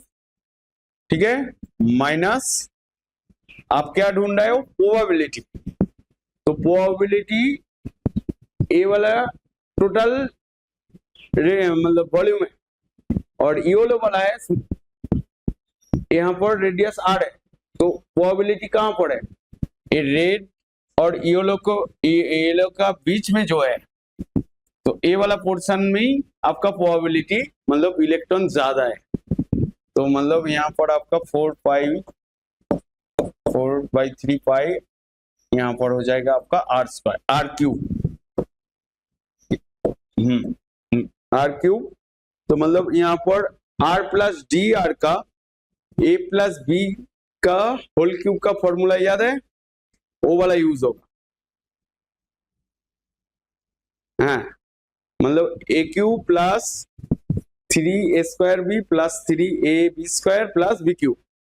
ठीक है, तो उस हिसाब से इस फॉर्मूला को हम लोग लिखेंगे, तो मतलब 4/3 पाई आर क्यूब प्लस 4 पाई/3 को हम लोग मल्टीप्लाई कर रहा हूं। ठीक है, इसके बाद 4 पाई, यहाँ पर क्या होगा, 3 आर स्क्वायर डी में मतलब 3 ए स्क्वायर भी होता है, तो मतलब यहाँ पर हो जाएगा आपका आर स्क्वायर डी आर। ठीक है, और 3 कहां पर रहेगा, 3 यहाँ पर पहले ही रहेगा, 3 देखिए यहाँ पर थोड़ा सा इसको मैं एक जॉइन में लिख रहा हूँ, 4 आर स्क्वायर, इसके बाद इंटू 3 डी आर, मतलब जिसका 3 ए स्क्वायर भी होता है, तो यहाँ पर आपका 3 ए वाला 3 जो है वो फॉर्मूला से आ रहा है, प्लस आपका 3 ए बी स्क्वायर मतलब 4/3 ए बी स्क्वायर मतलब 8 फिक्स रहेगा इंटू 3 डी आर स्क्वायर। ठीक है, डी आर स्क्वायर, इसके बाद प्लस आपका 4/3 डी आर होल क्यूब मतलब डी आर का क्यूब, यहाँ पर ए वाला स्क्वायर। ठीक है, यहाँ पर ए वाला जो वैल्यू है ये अप्रोक्स वैल्यू आएगा। ठीक है, मतलब यहाँ पर कुछ टर्म रह जाएगा, तो इसलिए इसका जो अप्रोक्स जो वैल्यू आएगा 4 आर स्क्वायर डी आर, यही आपको याद रखना होगा, डेल वी इक्वल्स टू आपका 4 pi are square D R. ठीक है, एग्जैक्ट पूरा टर्म नहीं कैंसिल होगा। ठीक है, तो मतलब सिंस आपका क्या आ रहा है, सिंस आप ऐसे लिख पाएंगे जैसे psi square D equals to जो प्रोबेबिलिटी हो रहा था, तो मतलब यहां पर आपका प्रोबेबिलिटी इक्वल्स टू आपका क्या हो जाएगा 4 pi are square D R. तो प्रोबेबिलिटी कैलकुलेट करने के लिए आपको कौन सा फॉर्मूला याद रखना होगा, 4 pi are square D R. ठीक है, आया समझ में, क्या नहीं आया? इसके बाद देखिए इसका जो डेरिवेशन है एग्जैक्ट वैल्यू नहीं आएगा, बट आपको अप्रोक्स वैल्यू देके ही याद रखना होगा, पूरा टर्म कैंसिल नहीं होगा। बाद में आपको इसके बारे में भी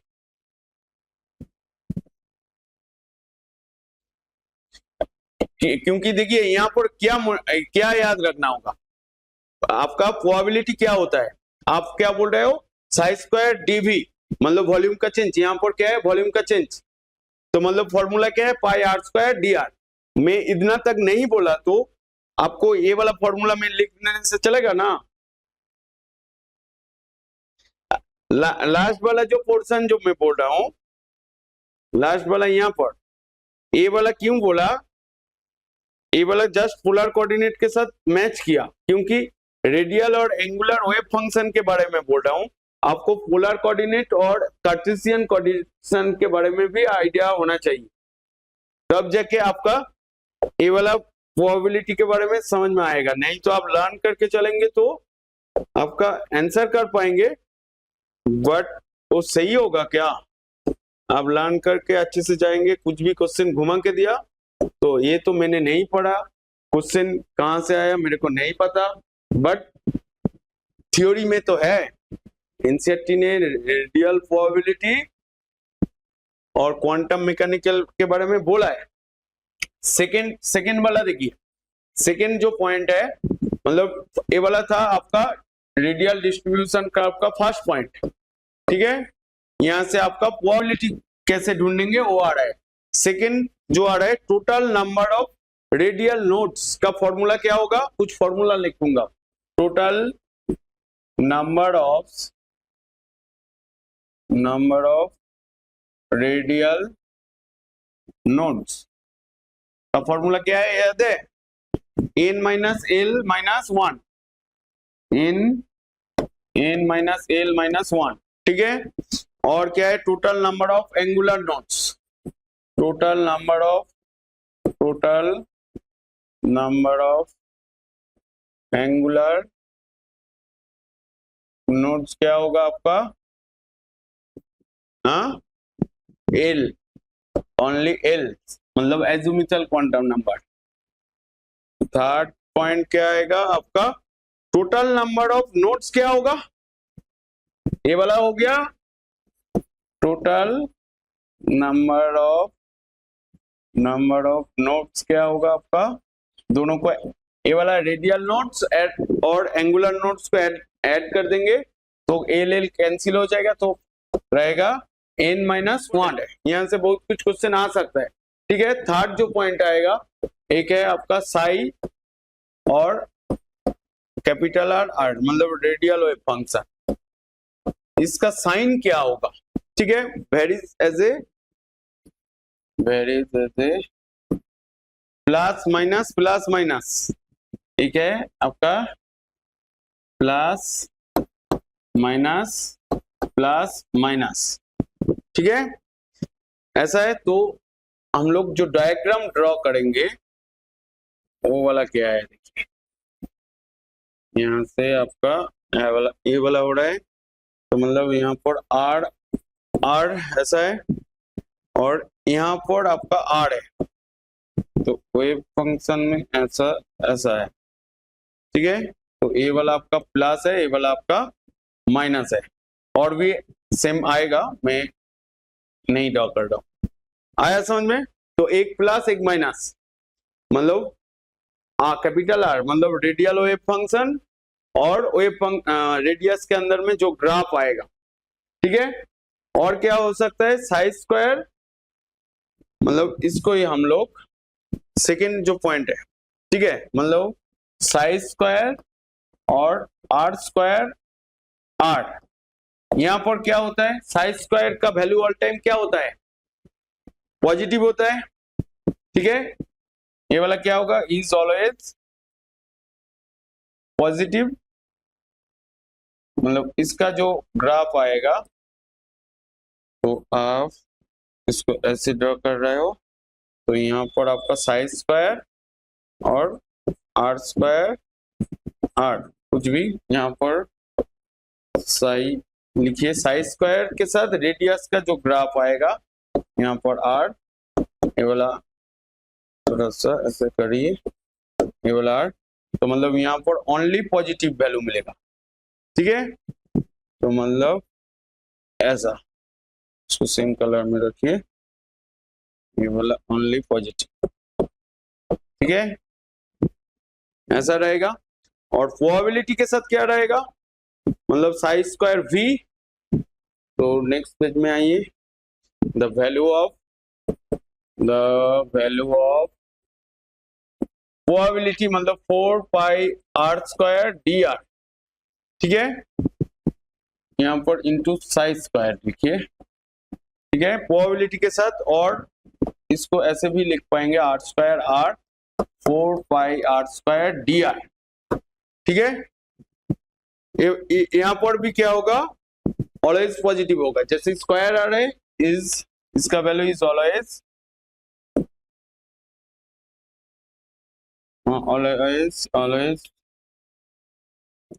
पॉजिटिव,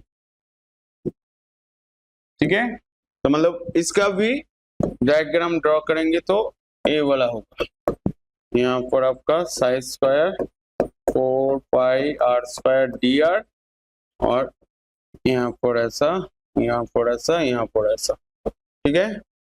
तो यहाँ पर भी आपका पॉजिटिव रहेगा, देखने में ऐसा लगेगा। तो आया समझ में ये वाला। उसके बाद बोल रहा है जैसे the value of R, capital R and small R and I square decrease with increase in the radius, मतलब यहाँ पर ये वाला थर्ड हो गया। तो फोर्थ पॉइंट देखिए, फोर्थ पॉइंट कुछ, थर्ड पॉइंट बोल दिया, फोर्थ पॉइंट क्या आ रहा है, थर्ड पॉइंट तो बोला ना, हाँ थर्ड पॉइंट, फोर्थ पॉइंट जो आ रहा है देखिए, R capital R small R, मतलब द वैल्यू ऑफ, हम लिखेंगे द वैल्यू ऑफ और आर स्क्वायर स्मॉल आर, ठीक है। यहाँ पर इसको एंड लिखे, एंड इसके अंदर में क्या होगा, बोल रहा है decrease with increase in the R. आया समझ में ये वाला, decreases with increase in, increase in R, radius के ऊपर डिपेंड करेगा, ठीक है। इसके बाद द वैल्यू ऑफ मैं उसी डायग्राम के लिए ये वाला फील्ड को मैं अरेंज कर रहा हूं, ठीक है। The value of R square pi 4 pi are square, मतलब ये वाला यहाँ पर R square are 4 square D R, मतलब प्रोबेबिलिटी का क्या होगा, increase with increase in R. मतलब देखिए यहाँ पर रेडियल वेव फंक्शन डिक्रीज कर रहे हैं जब आर इंक्रीज हो रहा है, और प्रोबेबिलिटी का वैल्यू मतलब are square are 4 pi are square D R, मतलब प्रोबेबिलिटी वो वाला बोल रहा है increase with in increase of R, ठीक है, increases with increase in R, ठीक है। ये वाला आपका फोर्थ पॉइंट गया। फिफ्थ पॉइंट क्या आ रहा है, बोल रहा है जैसे एस ऑर्बिटल का वैल्यू क्या होगा, एस ऑर्बिटल का रेडियस क्या होता है आर, वैल्यू ऑफ, जैसे मैं यहां पर लिख रहा हूं फॉर एस ऑर्बिटल, ठीक है, एस ऑर्बिटल का कैपिटल आर मतलब वैल्यू ऑफ आपका आर और स्मॉल आर मतलब आर स्क्वायर, मतलब probability R square, probability density मतलब रेडियल प्रोबेबिलिटी डेंसिटी हो रहा है, ठीक है, are the non zero, R the non zero कब होगा, at R equals to zero, eight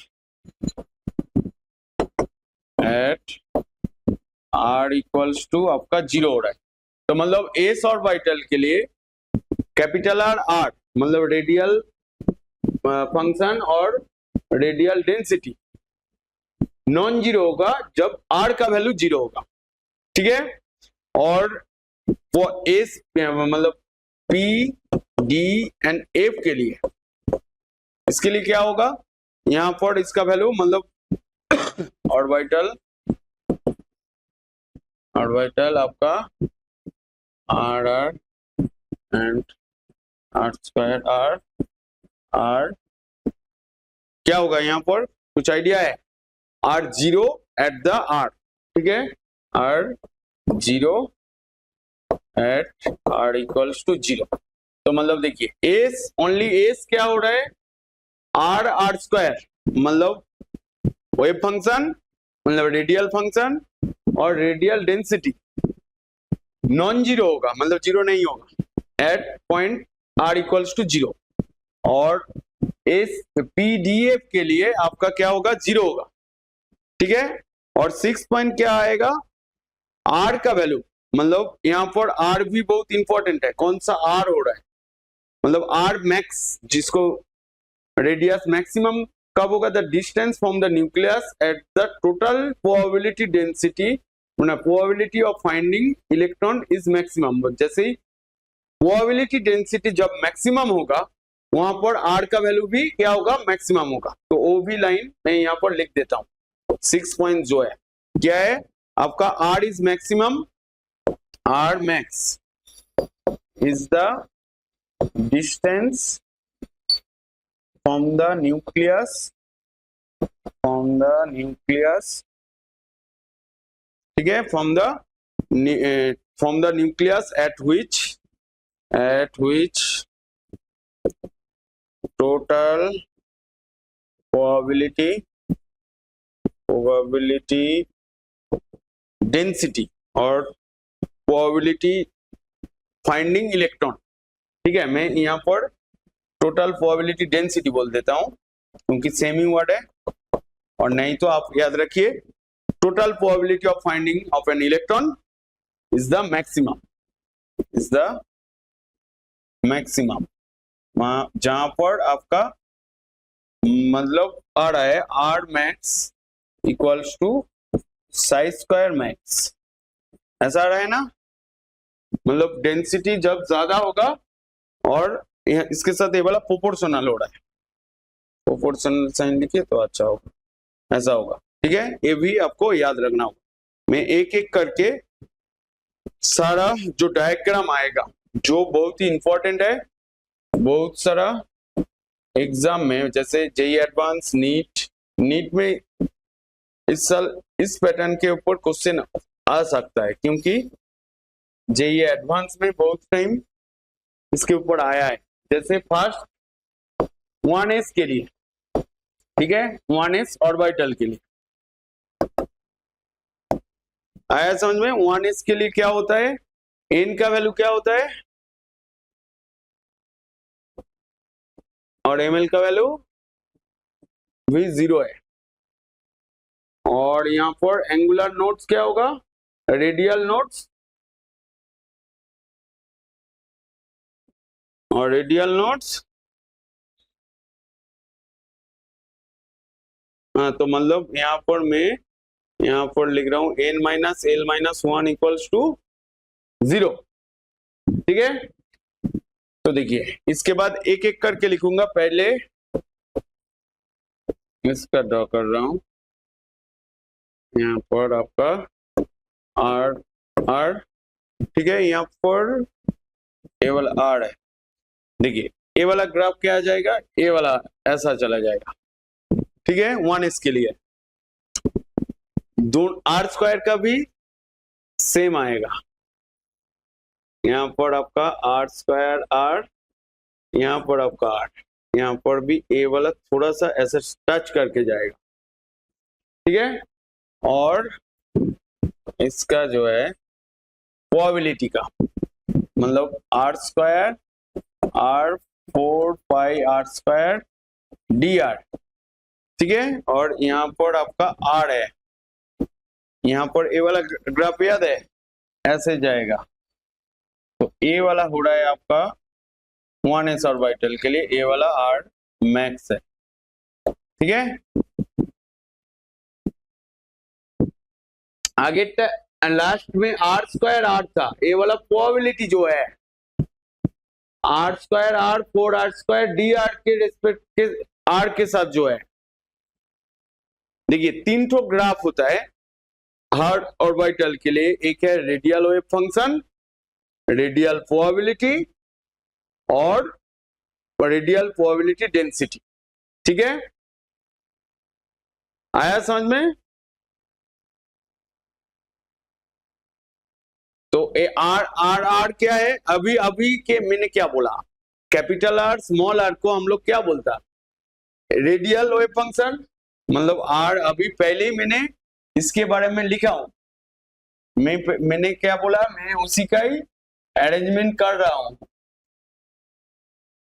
यहां पर देखिए psi equals to capital R, R जो है radial wave function, psi square r क्या है, radial probability density, i psi square 4 pi are square D R, और capital R square small r 4 pi are square D r क्या है, radial probability distribution. एक है radial wave function, radial probability density और radial probability distribution. आया समझ में? ठीक है। ए वाला है आपका रेडियल वेव फंक्शन, ठीक है। ये वाला है आपका रेडियल प्रोबेबिलिटी डेंसिटी, वो प्रोबेबिलिटी डेंसिटी है। ए वाला जो है, ए वाला रेडियल डिस्ट्रीब्यूशन कार्व जो होता है, ठीक है। रेडियल प्रोबेबिलिटी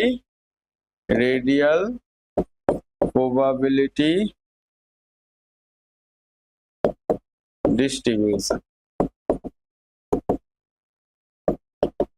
जो ए वाला होता है, ठीक है। नेक्स्ट पॉइंट में आइए, सेकेंड जो आ रहा है आपका 2s ऑर्बिटल के लिए। 2s ऑर्बिटल के लिए आपका n क्या होगा, n हो जाएगा आपका 2, l हो जाएगा आपका 1 है, और l क्यों 0 होगा, s ऑर्बिटल है इसलिए l का वैल्यू 0 है, और n माइनस l माइनस 1 क्या हो जाएगा, 0, तो 1 होगा। तो भी भूल गए हो, मतलब कैलकुलेशन करने में आ जाएगा, मैं ये वाला बोल रहा हूँ, ठीक है। तो यहाँ पर भी फर्स्ट हम लोग किसका ड्रॉ करेंगे,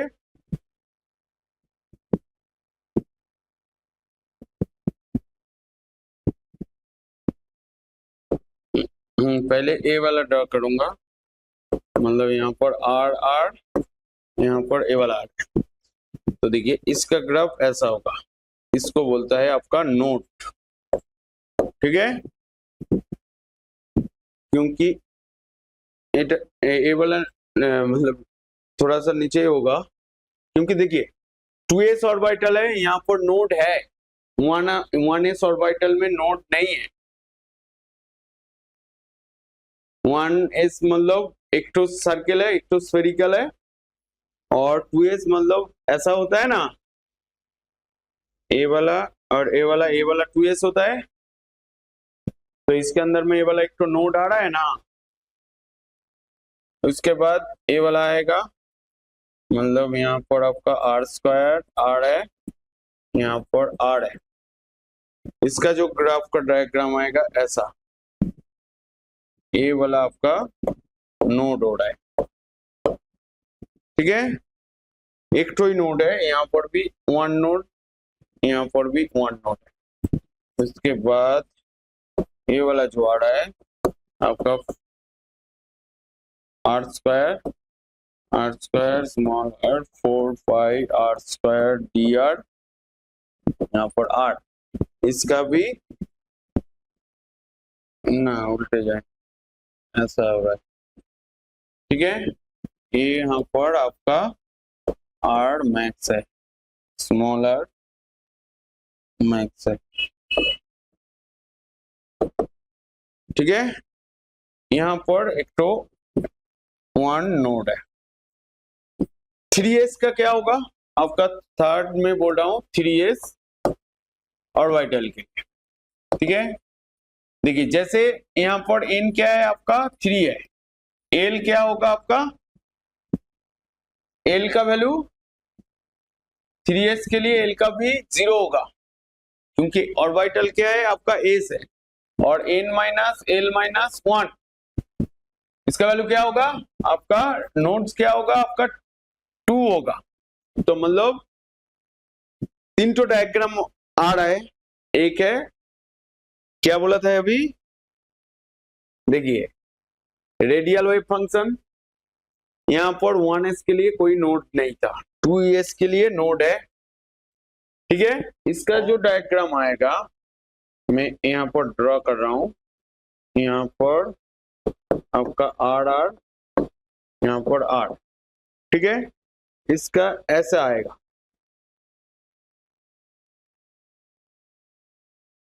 ना ना ना टच नहीं करेगा, थोड़ा सा ऊपर चला जाएगा, मेरा लिखने में गड़बड़। ठीक है, ऐसा जाएगा। तो यहाँ पर आपका दो ठो नोड आ रहा है। ठीक है, यहाँ पर नोड, यहाँ पर नोड है, और इसका भी होगा आपका यहाँ पर आर स्क्वायर आर, यहाँ पर आपका आर, ऐसे यहाँ पर छोटा, ये वाला छोटा, ऐसा होता है। ठीक है, मतलब यहाँ पर टच हो रहा है, ये वाला टच हो रहा है, उसके बाद और टच नहीं हो, तो इसको यहाँ पर ऐसा छोटा है, ये वाला छोटा है, उसके बाद ऐसा, ये वाला एक नोड है, यहाँ पर एक नोड है, यहाँ पर एक नोड है। ठीक है, तो डिस्ट्रीब्यूशन कर्व के अंदर में आएगा, जैसे यहाँ पर आपका आर स्क्वायर 4 पाई आर, यहाँ पर आर स्क्वायर आर, यहाँ पर 4 pi are square D r, यहाँ पर आपका आर है। इसका जो ग्राफ है जो मैंने पहले लिखा था, जैसे ए वाला ऐसा है, ए वाला आपका आर मैक्स है। ठीक है, इस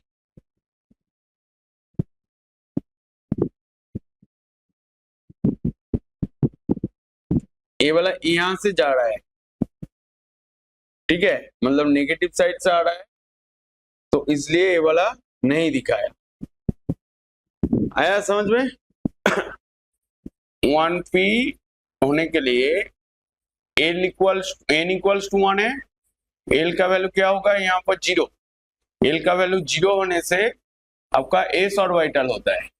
ठीक है, और p ऑर्बिटल के लिए l का वैल्यू 1 होना चाहिए, बट यहाँ पर l का वैल्यू 0 हो रहा है, तो इसलिए 1p नहीं होगा, तो 2p से स्टार्ट होगा, क्योंकि 2p होने के लिए 2p मतलब n का वैल्यू 1 है, l का वैल्यू 1 है, तो यहाँ पर 2p पॉसिबल है, बट 1p पॉसिबल नहीं है। ठीक है, तो इसलिए हम लोग 2p ऑर्बिटल का जो डायग्राम है वो ड्रॉ करूंगा। ठीक है, 2p ऑर्बिटल का, जैसे यहाँ पर n इक्वल्स टू 1 हो रहा है, l इक्वल्स टू 1 हो रहा है, और n माइनस l माइनस 1, ये वाला क्या होगा आपका 0 होगा, मतलब ये वाला नोड है, तो 2p ऑर्बिटल में कोई नोड नहीं रहेगा।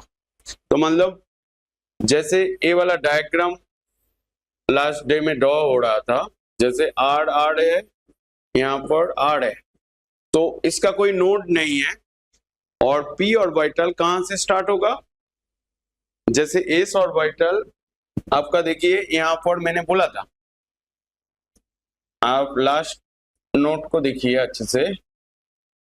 यहाँ पर मैंने बोला था, यहाँ पर जैसे यहाँ पर s orbital value R capital R, मतलब radial probability, radial wave function और radial probability density are non zero for s orbital, but PDF RR and R square R are zero at R equals to zero। मतलब जब R zero होगा, P orbital D orbital वो zero से ही start होगा। तो मतलब start कहां से होगा आपका, यहां से होगा। तो ऐसा आपका आर आर का डायग्राम आएगा, ठीक है। और यहां पर आर स्क्वायर आर और आर का डायग्राम सेम ही है, जस्ट इसका पीक थोड़ा सा ज्यादा हाई है, ठीक है, ऐसा देखने में मिलेगा। और यहाँ पर आपका आर स्क्वायर का मतलब आपका r square are 4 pi are square D R, इसका जो डायग्राम होगा, इसका डायग्राम कैसे देखने को मिलेगा, सेम ही रहेगा, बट यहाँ पर ए वाला हो जाएगा आपका आर मैक्स, ठीक है, मैक्सिमम रेडियस यहाँ पर है। तो ये तीन ठो ग्राफ 2p के लिए होगा, ठीक है। इसके बाद आपका आएगा 3p के लिए। 3p ऑर्बिटल है, 3p ऑर्बिटल के लिए आपका n इक्वल्स टू 1 है, l का वैल्यू 2 है। l का वैल्यू 2 होगा क्या 1 होगा, l का वैल्यू p बोल रहा हूं तो 2 नहीं होगा 1 होगा, ठीक है। जैसे ही d बोलूंगा तब 2 होगा, तो क्वांटम नंबर के अंदर मैं बोलूंगा l-1, यहाँ पर क्या हो जाएगा आपका n का वैल्यू 3 है यहाँ पर, तो 3 - 1 मतलब 1 हो रहा है। तो नोड कितना रहेगा आपका, एक तो नोड रहेगा। तो यहाँ पर आपका आर आर, यहाँ पर आर, तो इसका डायग्राम देखने में कैसा होगा, तो एक तो नोड रहेगा, तो ऐसे ही मिडिल से स्टार्ट होगा, ऐसा होगा, ठीक है, मतलब ये वाला टच नहीं करेगा। तो नोड आ रहा है आपका 1 नोड फॉर्म कर रहा है, आया समझ में। इसके बाद आपका आर स्क्वायर आर और आर का, तो इसका यहाँ पर भी एक तो नोड रहेगा, तो ए वाला ऐसा होगा और फिर से ऐसा होगा, तो यहाँ पर आपका 1 नोड फॉर्म कर रहा है। और आपका डिस्ट्रीब्यूशन में आएगा r are square are 4 pi are square D r, यहाँ पर आर। इसका डायग्राम देखने को कैसा मिलेगा, ऐसा।